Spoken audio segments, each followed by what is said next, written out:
నిజం లాంటి స్వప్నం ఎలా పట్టి ఆపాలి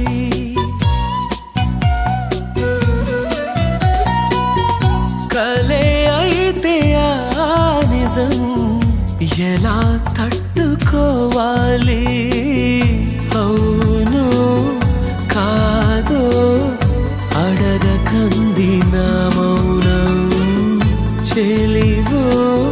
చిలవో తెలియకుంది నీ రూపం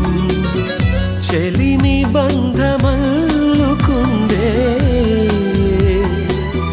జన్మ ఖైదులా ఎదుట నిలిచింది చూడు